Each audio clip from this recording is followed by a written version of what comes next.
¿Qué cosas han estado pensando en torno a la pregunta o a partir de la pregunta, ¿por qué educarnos hoy? Primero, darles las bienvenidas a todos. Gracias por acompañarnos en esta instancia que el Liceo de La Paloma por primera vez está impulsando esto, que se repita. Son bienvenidos a nuestro liceo, hablo como liceo, como la directora y con los estudiantes. Así que Así que bienvenidos a todos, espero que les hayan pasado bien, que les haya gustado estar al menos un ratito en nuestro liceo, que no es muy grande, pero tiene mucho cariño, así que bienvenidos. Y como grupo, falta un Marínez que se tuvo que retirar, que estuvimos hablando con la profe también muchas cosas. ¿Ustedes quieren saber algo? ¿Por dónde podemos empezar? El tema es que tocamos muchos temas. Tocamos cómo está el tema de la educación hoy en día, qué nos favorece, qué no, el rol del docente, el rol del estudiante. Realmente cómo aprendemos. Cómo aprendemos, ¿Y dónde? ¿Y qué, Si y nos qué gusta, aprendemos? qué nos gusta. ¿Y qué tipo de educación, no solamente secundaria, dentro del sistema educativo? Bueno, ¿y qué pensaron en torno a esas cuestiones? Divagamos. Estamos 3 horas de conversación. Con la profesora nos entregó varias preguntas que fueron como frases que fueron disparadores, que nos llevaban a algún punto, que todas tenían algo que ver, que se unían entre ellas. ¿Qué era la educación? ¿Qué era la educación? ¿Por qué educarnos hoy? ¿Para qué nos sirve educarnos? ¿Por qué educarnos en un centro educativo y no aprender afuera? ¿Por qué está el liceo? Los docentes, ¿por qué tienen que seguir un libro? ¿Por qué tantas cosas? Entonces es como que llegamos a varios puntos, no es que llegamos a uno en concreto. Por ejemplo, una parte de lo que hablamos, ¿cómo sería un profesor para nosotros? Eso fue un punto que ¿Cómo era debería ser? interesante para hablar, ¿no? Por ejemplo, tomamos en cuenta que el diálogo del profesor no nos gustaría que fuera tan vertical como muchas veces es, sino que también que sea horizontal, que sea de vuelta, no autoritario como muchas veces se da. Por ejemplo, el profesor te explica una cosa y vos no entendés de repente, y de repente tipo, no te sabe explicar de otra manera. Y como no te sabe explicar de otra manera, te dice, bueno, esto es lo que te digo yo, trata de aprenderlo porque si no, no vas a salvar. Eso pasa. O también el profesor que busca otra manera de explicártelo. Por ejemplo, en un caso, nosotros en una profesora de literatura no teníamos un tema y nos lo trajo como nos trajo una canción que explicaba más o menos lo mismo, con otras palabras. Y ahí entendimos un grupo mejor. de arte, que nos gusta la música y todo, entonces está. Claro, éramos un grupo artístico. Hay algunos grupos, yo estuve circulando entre los grupos y hay algunos grupos de profesores que justamente estuvieron trabajando la cuestión de si las prácticas docentes son autoritarias o son repetitivas, que capaz que ese grupo también puede contarles que también son preocupaciones de los docentes esas, ¿no? Sí, para concentrarnos en este punto, decíamos, la formación docente parece ir en un camino de estructura limitadora, unificadora. Nos preguntábamos cómo producir el cambio, si se podía considerar educar cuando la educación se hace para la obediencia. Bueno, preguntas como si realmente es inclusora, y nos planteamos que lo que estaría bueno es la importancia de que en el aula se desnaturalice lo normal, sobre todo porque teníamos una visión de los alumnos que hablaban de lo normal como bueno, porque es moda o porque lo hacen todos. Entonces ahí nos parecía muy interesante, la palabra que pusimos acá es que se asusten lo pusimos entre comillas, en el sentido de quebrar esa mirada cómoda que parece mostrar un mundo que es sencillo cuando en realidad es muy, muy complejo. Trabajar sobre eso que está legitimado, mantenernos en la crítica y justamente no ser reproductores. Y también eso fue planteado en algunos otros grupos, ¿no? ¿Cuál es el papel de la educación? Si es repetir lo que está establecido o generar cosas nuevas. En parte nosotros también hablamos de eso. Dijimos que los profesores que generalmente que tienen un diálogo vertical, muchas veces son profesores que reproducen lo que dicen, lo que les dijeron y lo siguen pasando de generación en generación así, y es como que nunca terminan de aprender lo que dicen. O docentes que solo están con el librito y que si no llevamos el librito a clase no te puedo dar una clase porque no sé cómo darla. Claro, queremos un profesor. Igual por suerte son muy pocos. Obvio, no es En que... lo personal son muy pocos. Conocemos pocos. Claro, un profesor creativo y que también, como decía lo de la canción, nos entienda y nos conozca. Llegar a un vínculo con el profesor, que no sea, no, yo soy profesor, tu alumno, Pero, obvio, respetar los roles, pero integrarnos, unirnos. O sea, es como un equipo para mí, el alumno y el docente. Yo concuerdo. Tenemos que conocerlo y él conocernos a nosotros para poder entendernos. No pasa nada. Bueno, yo lo que quería decir es que concuerdo porque me encanta que digan esto, porque básicamente lo que estamos diciendo es que el vínculo estudiante-docente es la base humana de la educación. Y es algo que queremos que sea un vínculo afectivo, porque mediante el miedo no podemos aprender. Por más que muchas veces se piensen que los alumnos mediante el miedo y el castigo aprendemos, es todo lo contrario, no aprendemos. Y también les quiero decir que no queremos que nos eduquen en serie, como si fuéramos... Un ladrillo. Claro, como Un si ladrillo más. si el profesor fuera una máquina, pues es lo que es. Es una manera de decir.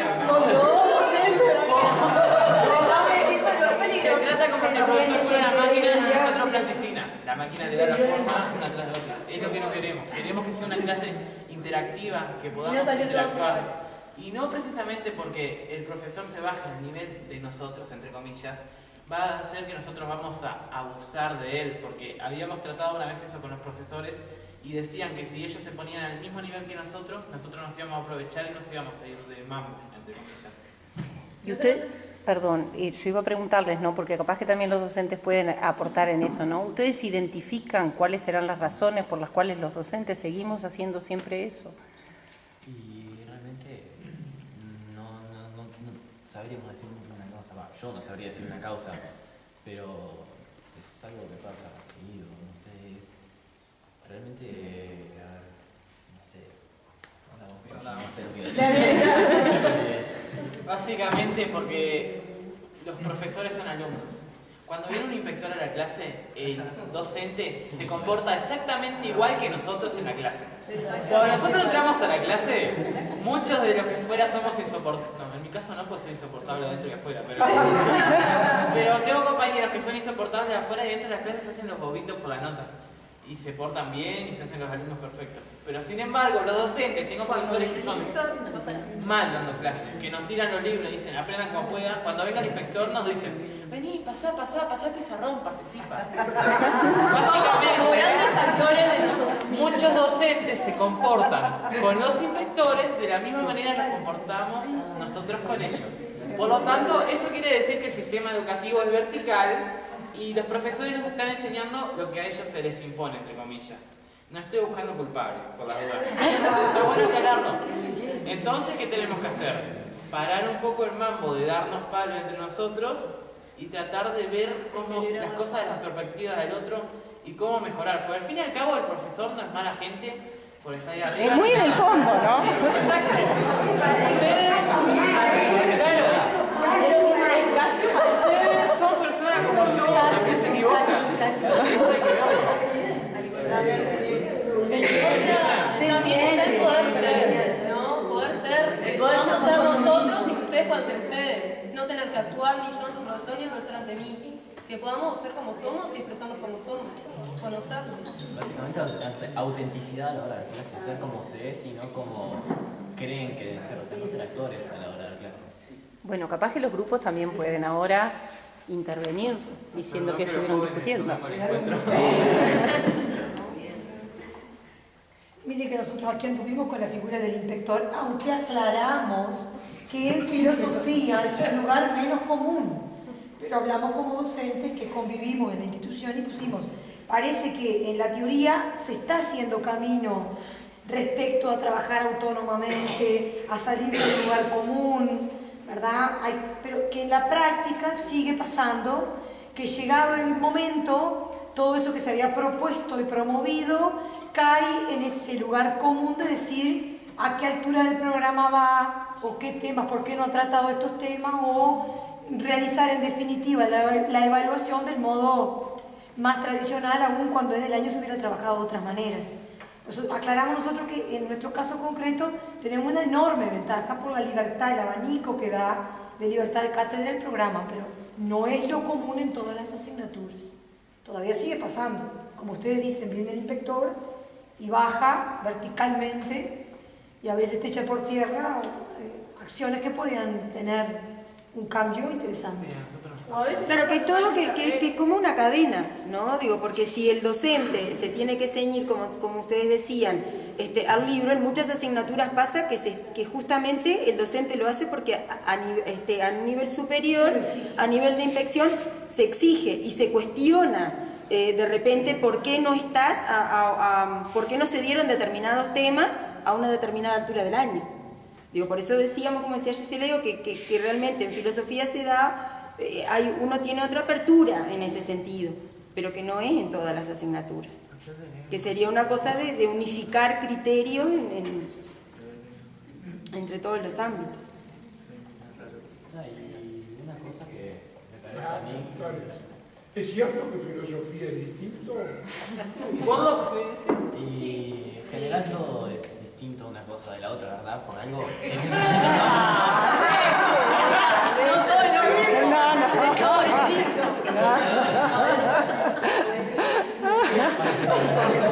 Igual ya hablamos un punto, no es que sean todos docentes de filosofía, pero llegamos a un punto que todos los docentes de filosofía que nosotros hemos tenido a nivel de experiencia personal son todo como muy distintos al resto. Son como que divagan cosas que te hacen un ida y vuelta. Lo dijimos bien que estuvimos hablando, te hacen un ida y vuelta, no es que se sientan con los libros, te explican por qué Sócrates, por qué esto, que el pensamiento.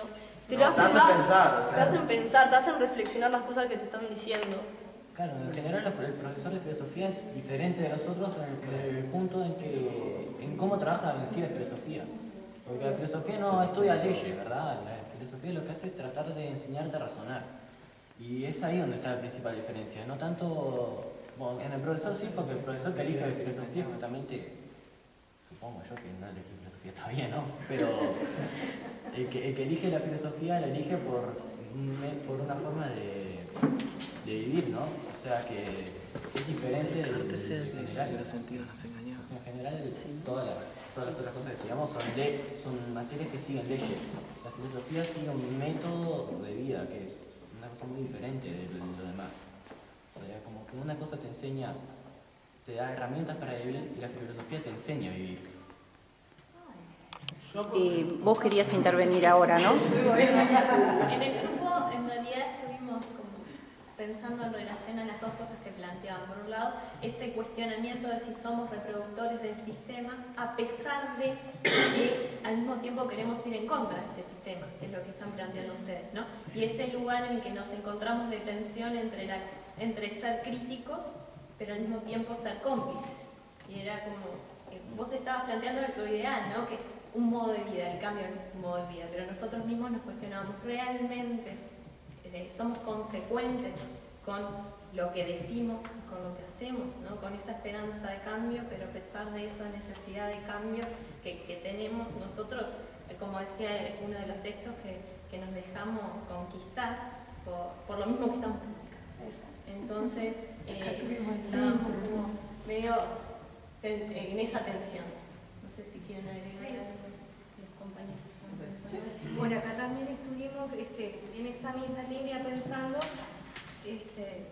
somos el sistema, somos funcionarios públicos, somos la carne del sistema, nos encontramos en esa situación de lo que es un discurso sobre la educación, un discurso que toma algunas afirmaciones casi como decíamos acá, una compañía como un eslogan, ¿sí? El pensamiento crítico, los sujetos libres, la democracia, pero en una práctica real, normativa, que lleva a tener, por ejemplo, un reglamento de evaluación que te plantea cuándo tienes que hacer una prueba, cómo tienes que hacer una prueba, tienes que calificar, tienes que distinguir el examen. Como uno se encuentra en esa tensión y muchas veces los profesores lo vivimos como una angustia, tener una determinada concepción, querer una educación emancipadora, querer autonomía y sin embargo jugar con unas reglas donde por estar dentro del propio sistema, donde uno es un funcionario, encuentra o no esos espacios, ¿no?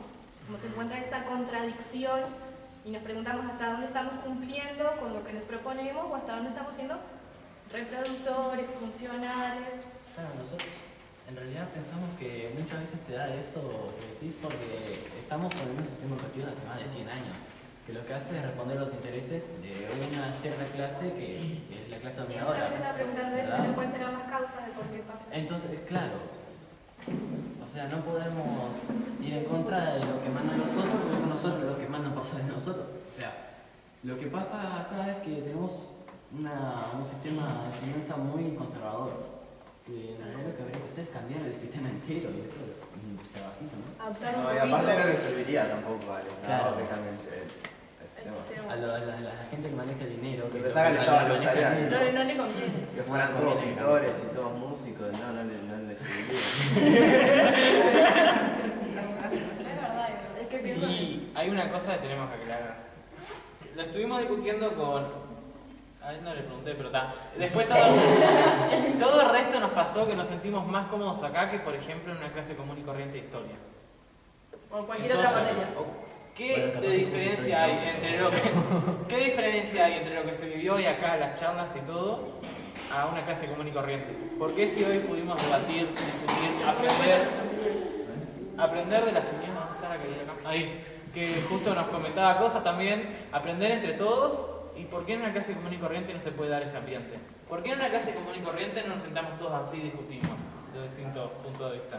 Y aprendemos de la opinión del otro también, porque al tener la opinión de otro ya puedes considerar tu opinión y la del otro y ver cuál es tu opinión realmente. Ves varias opiniones y puedes generar también un cambio de opinión que puede ser positivo para ti o generar otro también. Estuvimos hablando con el tema de romper los roles que hay del docente que está allá arriba, después estamos los estudiantes. Estuvimos hablando de muchas veces el docente te dice, ¿por qué esta es mi manera de enseñar? ¿Por qué nosotros no podemos decir, bueno, esta es nuestra manera de aprender?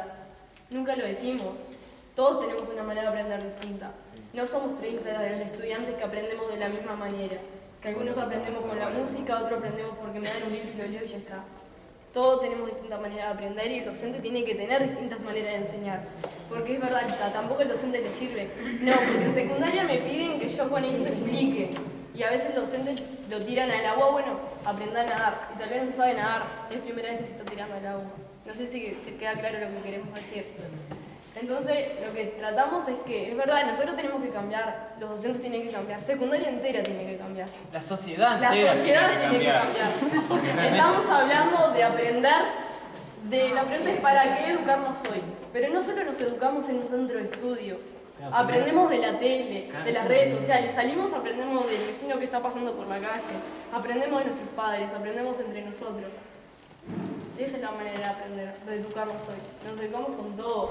Pero ¿por qué siempre nos fijamos en el tema educativo de secundaria? ¿Por qué a veces le echamos la culpa a secundaria que en el liceo te enseñaron esto?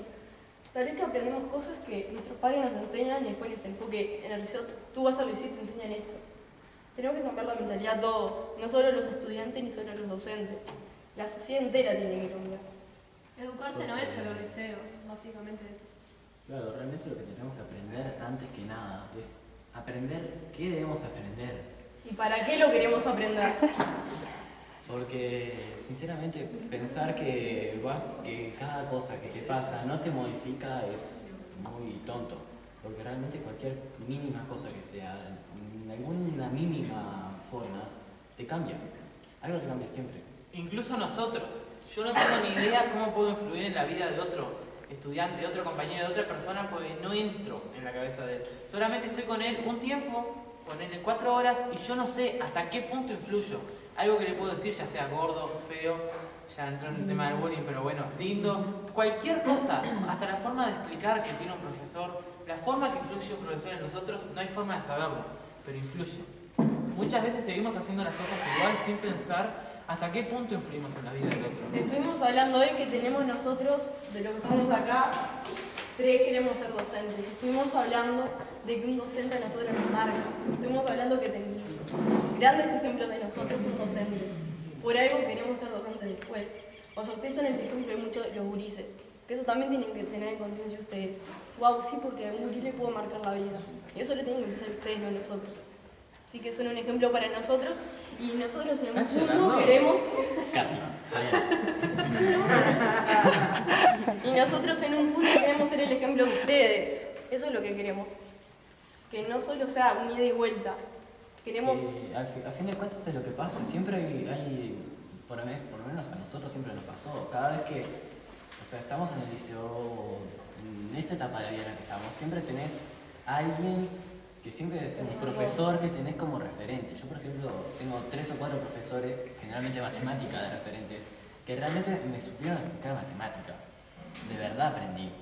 Que no me está pasando este año con el profesor que tengo, que es un profesor que tiene otra manera de enseñar, que yo no me acostumbro. O sea, depende mucho de ustedes mismos terminar siendo referentes nuestros. Y nosotros referentes de ustedes, que eso a veces lo dejan de lado, porque yo soy el docente y tú sos el estudiante y no sos nada más. No, somos una persona que tal vez le podemos hacer un clic en la vida de ustedes, le podemos enseñar otras cosas. Tal vez, por ejemplo, nosotros somos músicos, él sabe grabar como un genio, saca buenas fotos. Capaz que un poco de eso le podemos enseñar a ustedes. Y ustedes no solo a nosotros nos enseñan filosofía, nos enseñan cosas de la vida diaria. ¿Acordate lo que me dijo el presidente de la OI cuando yo le dije eso? Sí, te mandó él. Pero aclaremos que esa gente en general lo que hace es apoyar el argumento de autoridad básico.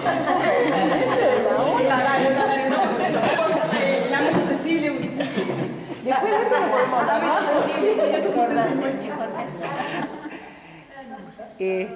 bueno, gente, la verdad que creo que el silencio que había recién, yo no sé si ustedes lo percibieron, en realidad está mostrando que acá realmente estamos haciendo lo que ustedes quieren que los docentes hagamos, que es escucharlos y aprender con ustedes.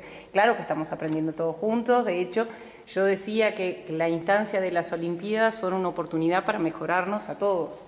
No solamente no es una cosa para los alumnos, sino que es una cosa que también hacemos por nosotros, para mejorar nuestras prácticas educativas. Con ustedes, que nos ayudan. Obviamente. La educación somos todos, no solo los estudiantes por un lado y docentes por otro.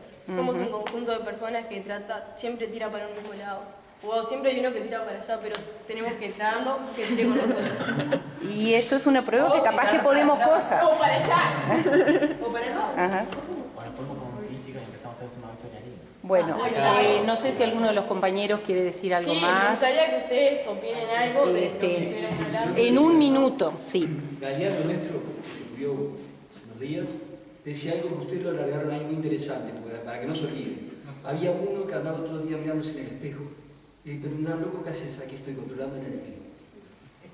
Ojo, no reproducir nosotros lo que cuestionamos, ustedes lo dijeron.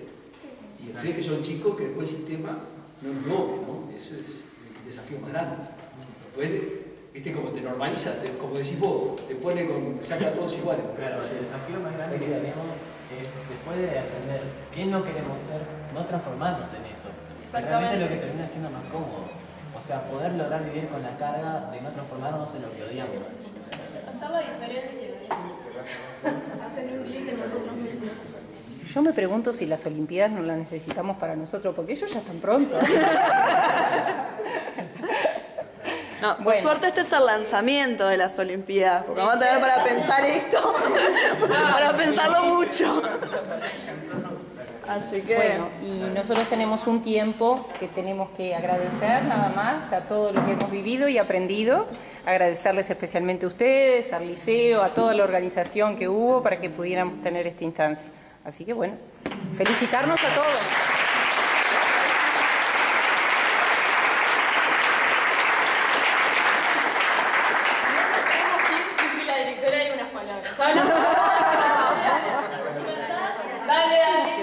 Bueno, ¿qué voy a decir? Me siento re orgullosa de mis alumnos. Son mis alumnos. Son míos. Ella fue nuestra primera profe de filosofía. Sí, la primera. Sí, la primera profesora. Guarda, fueron mis alumnos. Nada, que esta instancia está buenísimo que la cerraran ustedes, chiquilines, porque estamos acá por los gurises. Y bueno, esta es la primera instancia de una serie de actividades. En realidad veo que hay todo un camino ya trillado por ustedes, que van a seguir enriqueciendo y que va a tener que ser algo que ustedes van a tener que transmitir en los grupos, este entusiasmo, esta reflexión, estas ganas de pensar la educación. Y bueno, nada más, cierro porque sé que los tiempos no dan para que tomen el ómnibus. Gracias a todos por estar y bueno, fue muy lindo compartir el día de hoy.